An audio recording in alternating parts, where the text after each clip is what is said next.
매일같이 반복되는 일상.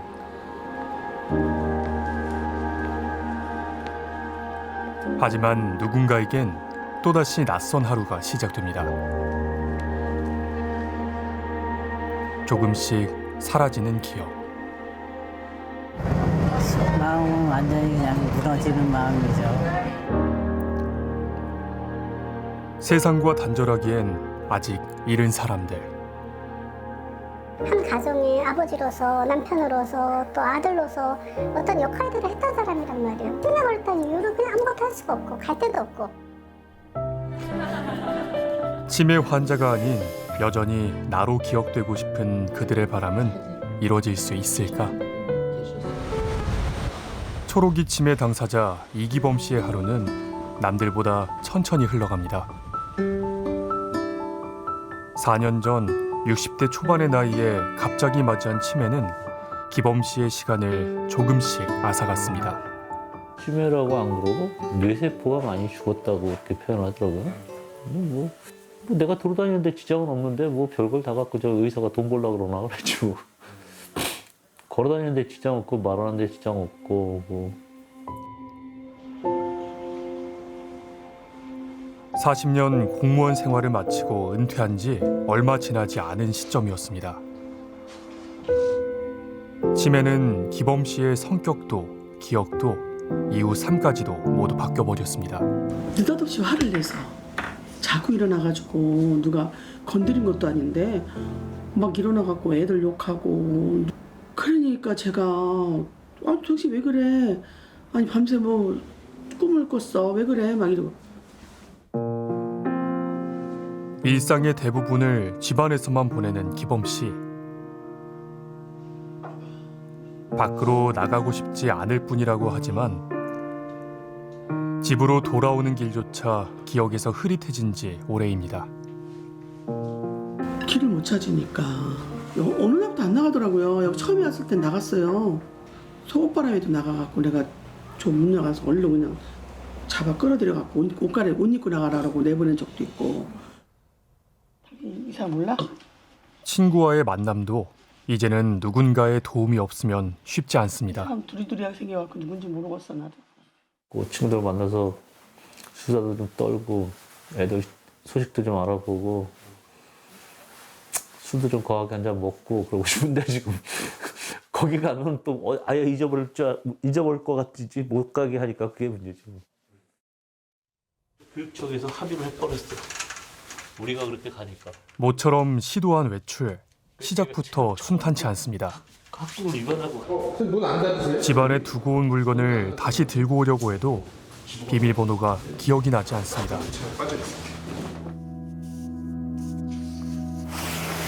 번호가 나오나? 아유 이거 안 되겠다. 이거 아닌가 본데? 내가 안 열어봐서 모르겠어.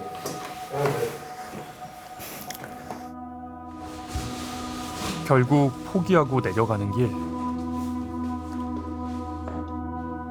이번엔 승강기 버튼을 누르는 일이 발목을 잡습니다. 1층에 어디냐? 엄마? 이건가? 아이고 씨. 눌러야 되는데? 3 2 1이 어디 있어? 어이 이건가? 조금 있는 대로 전국적으로 파괴.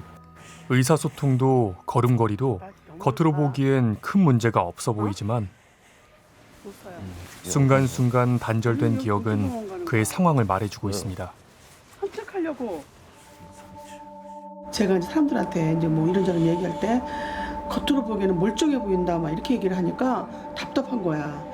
웬만한 것들은 그 앞에 놓고도 그걸 몰라요. 앞에 놓고도. 얼른 그걸 기억을 오늘 못하는 것 같더라고. 뭐라는 거는 인지가 안 되는 거예요. 65살 미만, 비교적 젊은 나이에 발병해 젊은 치매라고도 불리는 이른바 초록이 치매 당사자는 7만 7천여 명. 치매는 노인의 병이라는 통념과 다르게 초록이 치매 당사자는 전체 치매의 7.7%를 차지하고 있습니다. 그 수도 15년 전 17,000여 명보다 4배 이상 많은 것으로 나타났습니다. 요즘은 이제 많이 홍보가 되고 치매에 대한 일반적인 어떤 배경 지식이 늘어나면서 이제 병원을 오는 비율이 많아졌고요. 우리 생활 습관의 변화, 또 만성 질환의 어떤 증가, 이런 부분들이 또 초록이 치매 환자의 유병률의 증가와 관련이 있을 것으로 그렇게 생각이 되고 있습니다. 초록이 치매는 노인성 치매에 비해 병의 진행 속도가 빠를 뿐 아니라 젊은 나이에 발병하기 때문에 주변 사람들도 인식하기 어렵습니다. 초록이 치매 환자분들은 많은 분들이 아직도 사회적으로 활발하게 활동하는 경우가 많으세요. 직장을 갖고 있다든지, 자녀를 돌보고 있다든지, 여러 가지 측면에서. 그런데 이제 이 업무 기능이 떨어지기 때문에 직장에서의 어떤 반복되는 업무 실패, 효율의 저하, 그리고 낙인의 증가, 이런 것들이 이제 있을 수 있겠죠.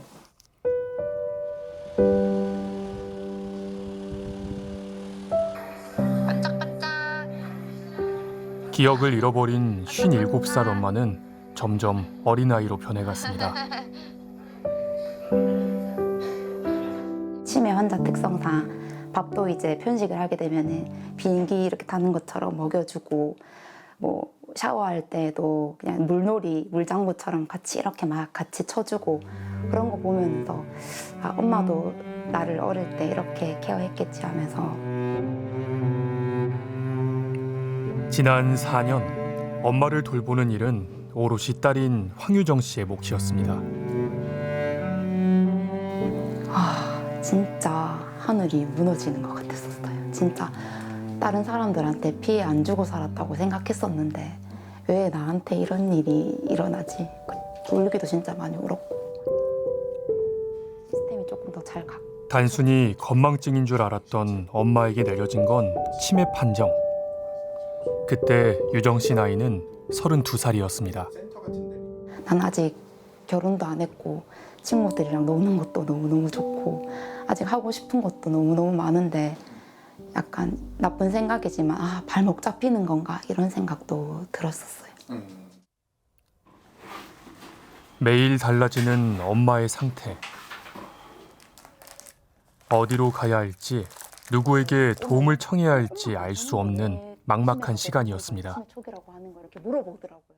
엄마가 젊은 나이에 걸리는 초록이 치매다 보니까 정보가 일단은 제일 먼저 부족했어요. 일반 이제 노인성 치매에 관한 정보는 많아요. 그런데 초록이 치매에 대한 어떤 이제 어떻게 대처를 해야 되고 나라에서 어떤 혜택이 있고 그런 부분에 대해서 나와 있지가 않았었어요.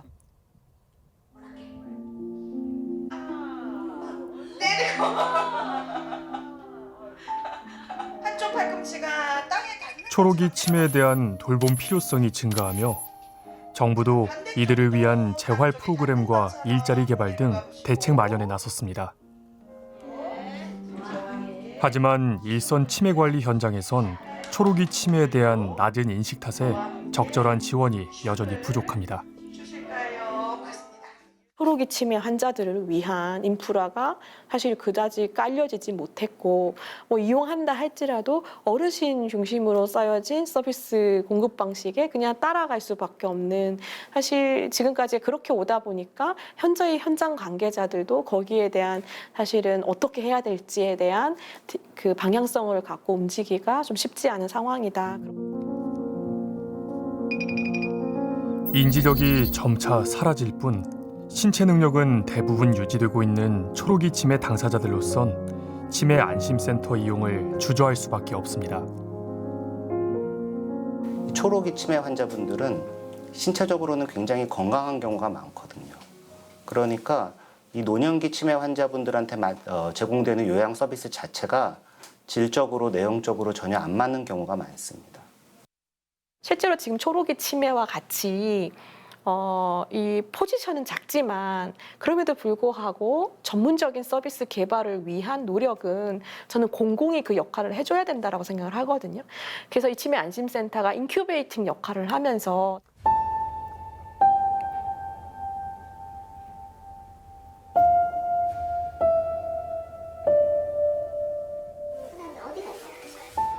팔 8년째 초록이 치매 남편을 돌보고 있는 김영진 씨도 마찬가지 경험을 했습니다. 대부분 뭐 80대 어르신들이 많이 계시니까 뭐 70대도 그렇게 많지 않아요. 그분들도 치매 걸렸잖아요. 그분들이 이렇게 봤을 때 이런 게 젊은 애가 와 있으니까 이런 거 너는 왜 왔냐 이렇게 되는 거지. 근데 이 사람들이 일할 수 있는 결국 남편의 간병과 함께 생계까지 모두 김 씨가 책임져야만 했습니다. 그런 게 좀 있으면 참 좋을 또 이제 그때 당시에는 애들이 그 중학교, 고등학교, 대학교 막 이랬어요. 상대방 배우자가 돈을 벌러 나가면 되는데 지금 이 치매 걸린 이 당사자를 혼자 둘 수가 없는 상황이 되는 거예요. 결국에는 경제적인 부담을 질 수밖에 없는 그 부분이 사실 제일 크다라고 봐야 될 것 같거든요. 이제 또 다른 배우자의 경제적인 거 이렇게 다 커버를 하면서 그리고 이게 사실은 계속적으로 자녀도 백업을 하면서 김 씨는 남편을 돌봤던 지난 8년을 고립의 시간이라고 했습니다. 이 사회적 관계망 속에서 점점 그 관계망이 점점 좁아져서 결국은 저밖에 안 남더라고요. 답이 없는 것 같아요. 그냥 죽을 때까지 그냥 내가 그냥 따라다녀야 돼요. 죽을 때까지. 나도 고립되고 이 사람도 고립되고.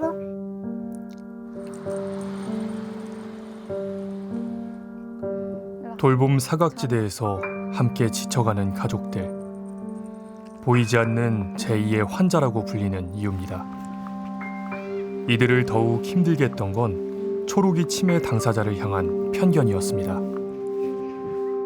이 사람이 치매 걸렸다고 해서 사람이 아닌 건 아니죠. 그러니까 뭐랄까, 이런 얘기하면 좀 눈물이 나는데 그 국가나 사회나 어느 곳에든 친구나 뭐 부모나 형제나 누구한테도 그 있는 그대로의 모습으로 존중받지 못한다는 거. 認知症と共に生きる社会を一緒に作ろう。 39살에 치매 진단을 받았던 일본인 단노 도모후미 씨. 단노 씨는 일본 전역을 돌며 자신의 치매 경험을 나누고 있습니다. 치매는 불편할 뿐 불행은 아니다. 실수할 권리를 인정해달라고 말합니다. やっぱり認知症当事者の人たちが普通に今だと工夫する道具がいっぱいあるんですよね。携帯電話とかを使うことで脳の一部を補うことは私できると思ってます。そういうものを使ってどんどん表に出てって普通に生活することが変形を変えるんじゃないかなって私は思ってます。 자동차 영업사원이었던 단노 씨는 초록이 치매 판정 후 회사의 배려를 받아 다른 부서로 옮길 수 있었습니다. 이제 그는 전보다 조금 느리고 더딜 뿐 여전히 자신의 역할을 할 수 있다고 이야기합니다. できることを奪わないでほしいと思っております。そして皆さん心配かもしれないけど信用してあげて先回りの行動を防ぐことが一番大切ではないかなと思っております。 치매 환자 스스로 자신이 필요한 존재라고 느낄 수 있도록 만드는 것이 변화의 시작이기 때문입니다. その人と出会った時に失敗してもいいからいろんなことに挑戦してもらいたいなと思います。そうすると成功体験が生まれて自信を取り戻します。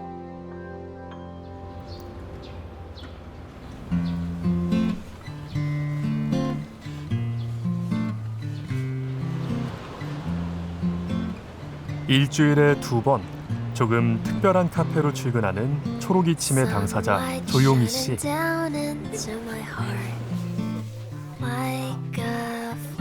지역 치매 안심센터에 마련된 작은 카페에서 동료와 함께 바리스타로 변신합니다.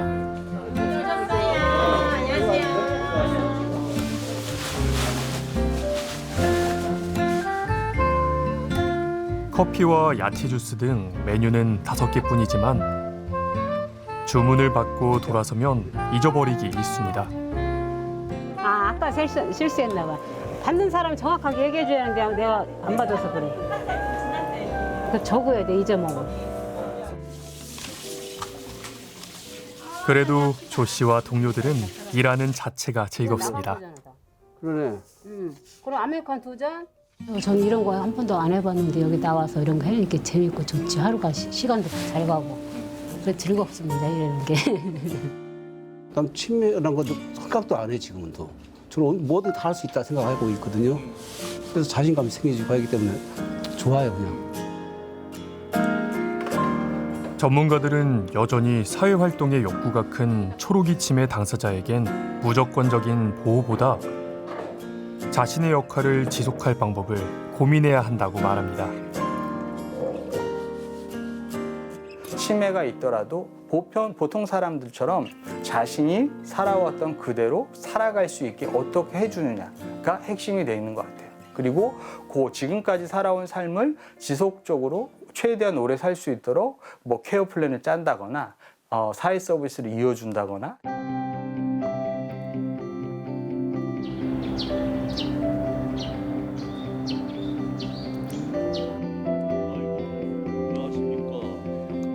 이기범 씨가 특별한 외출을 준비합니다.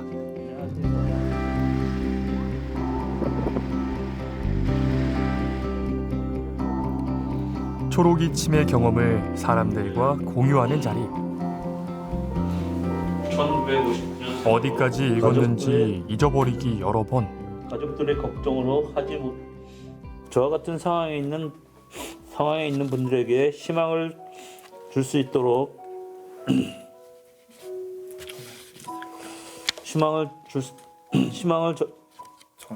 전할 수 있을 거란 생각에 이렇게 여러분 앞에 설 수 있었습니다. 자신의 이야기를 전하는데도 한참 걸렸지만 무엇보다 분명하게 전하고 싶은 메시지가 있습니다. 저에겐 특별한 여러분께서 그분들에게 따뜻한 용기와 좋은 기억을 만들어 주셨으면 좋겠습니다. 치매 진단을 받았어도 여전히 일할 수 있고 사회에서 존엄하게 살아가고 싶다는 초록이 치매 당사자들의 소망. 우리는 그들의 목소리에 반응할 준비가 돼 있을까요? 치매를 진단한다, 치료한다. 여기에 너무 매몰되지 말고 치매를 받아들인다. 치매 환자와 함께 살아간다. 치매 환자들에게 좋은 역할을 부여한다. 이런 관점에서 치매를 바라보는 것이 여전히 굉장히 중요하다고 그렇게 생각합니다. Sometimes when I'm dreaming of the stars